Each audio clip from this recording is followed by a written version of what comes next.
Welcome to the Histories of Northamptonshire podcast series, and this episode number 3.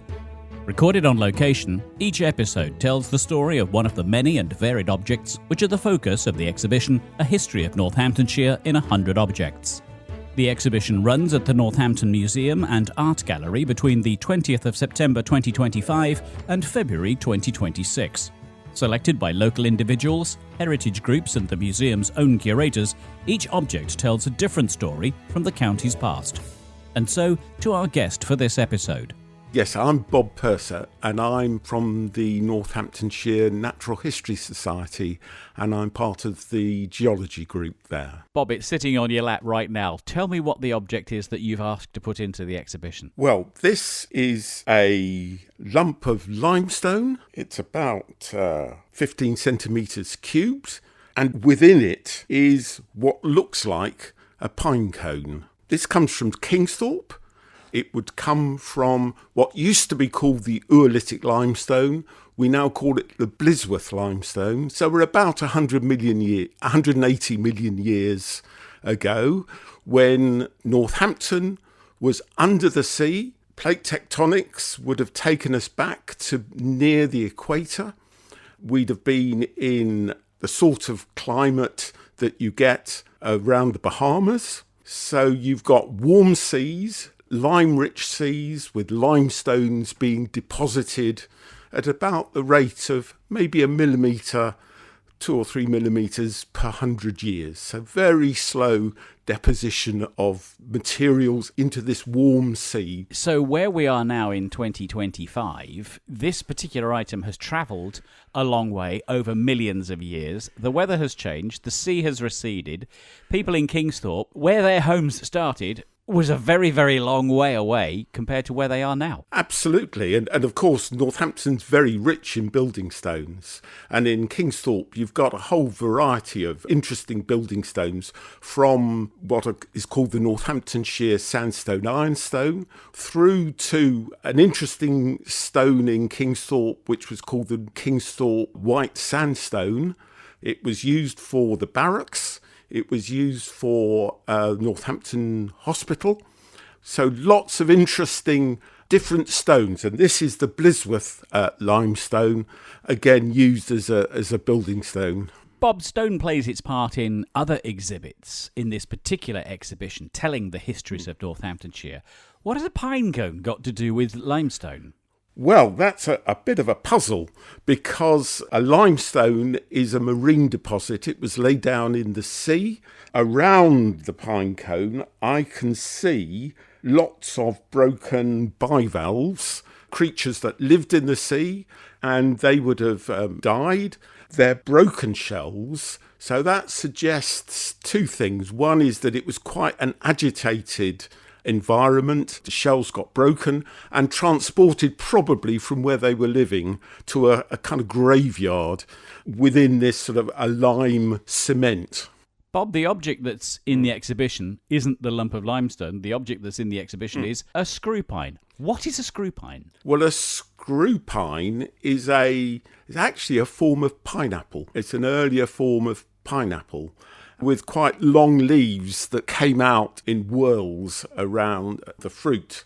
I'm not convinced that this is actually what it's labelled as, because we know that screw pines evolved during the Miocene, which is about 10 million years ago, so relatively recently in geological time.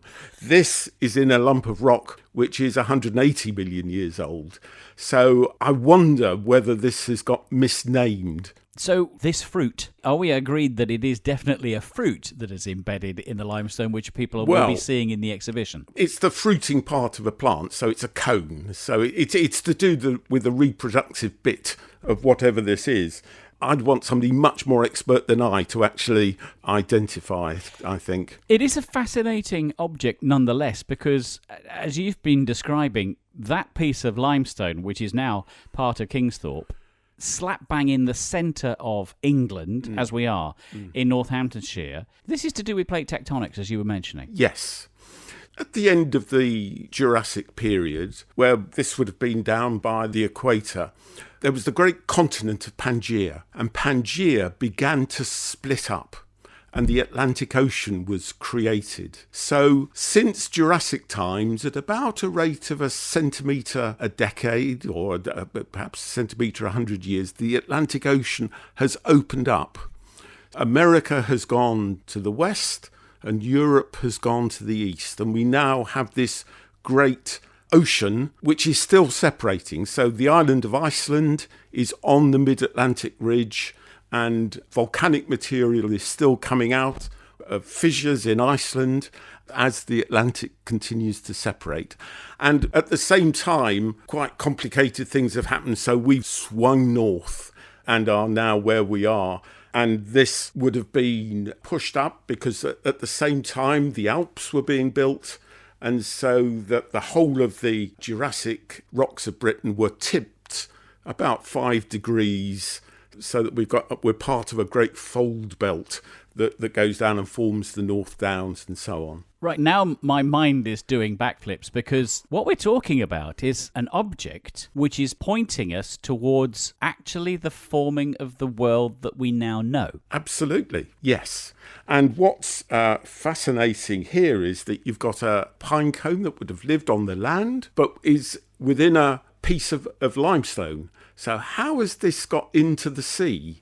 And how has that got trapped into the limestone and preserved as well? Because if you think of a pine cone, it's quite a delicate creation, if you like. And normally they would be crushed or would rot. It's very unusual that something like this is preserved. Are you able to answer the question you've just posed, which is, how has this managed to survive? Is there an answer to that? If I look at this rock, next to it are quite a lot of calcite crystals. So it is probable that the wood material would have been replaced by calcite, this carbonate mineral, and that has preserved the form so that the fossil here is not still of wood. The calcite has replaced the wood, and so we've got, if you like, an image of the original pine cone, which is now, I'm pretty certain that is made of calcite. So the laying down of the object, it has survived as a structure. Yes. Would it have been laid down in a kind of mud that then turned into limestone? Yes, I think that's very likely. So somehow it's got trapped. Possibly there was a slide. This was laying on perhaps an intertidal zone, and then there was a mudslide, and it then got trapped within that and preserved. And you mentioned that the limestone would have been laid down. We're going back over 100 million years? Yes. So we're in the early age of the dinosaurs. We talk about, Jurassic Park, where the dinosaurs were walking the earth. So this is really almost the very earliest age of the dinosaurs when they were beginning to walk. It is quite possible, if we looked very closely, it would not be unusual to find a bit of dinosaur bone in this sort of rock. Bob, the cone which is embedded in this limestone does have a proper scientific name. Yes, it's Pandanocarpum Ooliticum Carruthers. The Carruthers bit sounds very personal. The rest of it sounds very scientific. Yes, so William Carruthers was the great plant botanist at the Natural History Museum during the late Victorian period. So he would have been taken this by somebody from Northamptonshire and would have identified it and named it. And because he identified it and named it, he put his name onto it. So where would the fossil, do we know where the fossil originated from in modern times? Well, it would have been somewhere in Kingsthorpe. There was a quarry where currently Chatham Avenue is, and there's another one up towards where Kingsthorpe College is now. Quarrymen would have been quarrying for building stone, always looking out for good specimens of fossils because they could earn some additional money by contacting local fossil collectors, and they would give them a few pence or even shillings for this sort of item. As the specialist you are, what's your personal reaction to the object that is now sitting in your lap? Well, I think this is a puzzle. And actually, I think it probably needs to be seen by a modern plant specialist and re-identified, because I've not come across any reference to Pandanocarpum. So I think this needs identification by somebody who is a modern plant specialist. Of course, we've got some fantastic fossil collections in Northamptonshire. This museum has, I think, 10,000 specimens of fossils found locally. The Natural History Museum, we've got an amazing fossil collection that was collected by a man called Walter Crick, one of the great names of Northampton, grandfather of Crick the scientist. He was an avid fossil collector and went on to develop a real interest in shells. He corresponded with Darwin about some of the shells. So there is a great history of fossil collecting in this county. So this particular object, in summary, has been on a great journey. It's come from the equator of the planet via the weather that we now associate with Bahamas, and it is now in the northern hemisphere, slap bang in the middle of England, a piece of soft stone incorporating part of a plant that shouldn't perhaps be there. We don't know how it got there in the first place. As you say, it is a series of conundrums. Yes, absolutely. Bob, it's a fantastic series of conundrums. I'm delighted that it's in the exhibition. Thanks for telling me about it today. Thank you. Thank you for listening to this Histories of Northamptonshire podcast. If you would like to find out more about the objects or listen to other episodes in the series, go to www.northamptonmuseums.com. Alternatively, you can visit the Northampton Museum and Art Gallery, where you can see the A History of Northamptonshire in 100 Objects exhibition for yourself. The Histories of Northamptonshire project is funded by Arts Council England as part of the National Portfolio Programme.